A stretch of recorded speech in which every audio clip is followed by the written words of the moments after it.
how much of a role does language play? It's huge. And I think it's important to pay attention to the language you use, even inside our own minds. The things that we Hmm. think. If I think, oh, I'm an idiot, like that impacts how I'm going to behave. Or if I walk into a presentation and my goal is like, I just don't want to embarrass myself.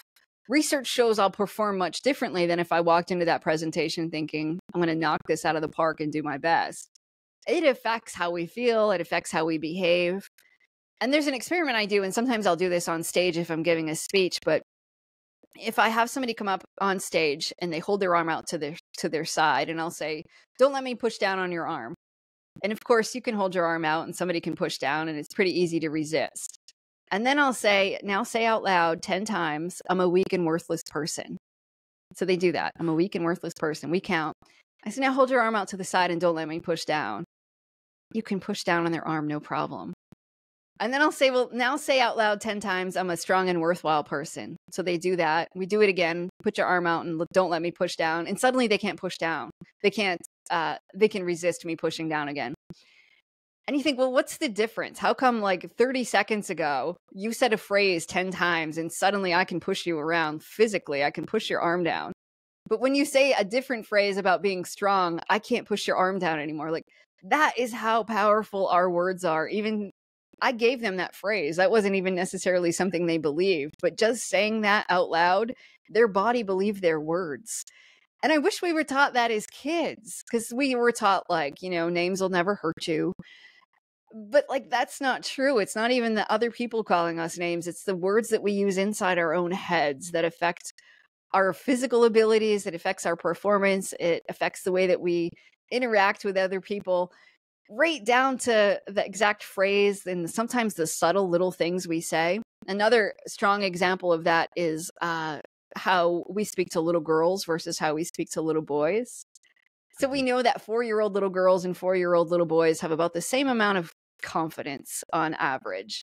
But when they run that test again by about age 7, there's a huge shift. Almost all the little girls and all the little boys think that little boys are better at a lot of things. And one of the things we know is when adults praise little girls, they call them things like pretty. And we say to them that they're perfect. With little boys, we say, oh, you're creative. That's genius. You're really brave. And we encourage them to try. And if they fail, that's okay. But we give little girls the message that they should be pretty and that if they're going to do something, it better be perfect. And you think, wow, by age 7, that subtle. I mean, again, words like calling somebody pretty and perfect, it doesn't sound like an insult. It doesn't sound like it would be a bad thing, but it affects their confidence right down to the core. So that's why I think it's so important to just take a look at language and how the words we use to other people are powerful, but also the ones we use inside our own heads. Absolutely. 1000%. And those examples are really powerful because I don't think it's really, again, it's not talked about. It's not put enough emphasis on. And I don't know many people that have good self-talk. So, I mean, it's a problem for most people, right? I mean, I think most people struggle with it. One of the things that I think a lot of people say that I've eliminated out of my vocabulary is the word should, because I replace it with shame. I mean, I think that's pretty much all it is because we're just looking at what it could have been or what it could be. And it just hurts you even more. Is there language or words that you make sure that when clients say it, you kind of catch them before they continue on, or like words that you just aren't in your vocabulary? Yeah, I think a lot of times when people it goes back to being not good enough, right? And so people are like, Yeah. I can't do that because, and I think, well, why? Why can't you do that? Well, because if I did, I'd embarrass myself. Well, then what would happen? Well, then people would think I wasn't good enough. So sometimes it's about just taking back the layers of the onion to say, are there things that are going on that really point back to those ideas that you feel like you're not good enough? And a lot of the black and white thinking too, when somebody says everything, I'm either great at this or horrible at it.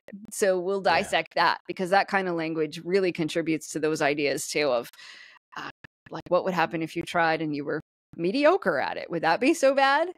So I think on a case-by-case basis, just peeling back like the thinking errors that a lot of us have, the irrational thoughts about I can't do something, I'm not good enough to do it, and helping people recognize that, and then it goes back to that other one of the language when people say like, so-and-so made me feel that way, or I have to, or I can't. Like, there's not many things in life you have to do.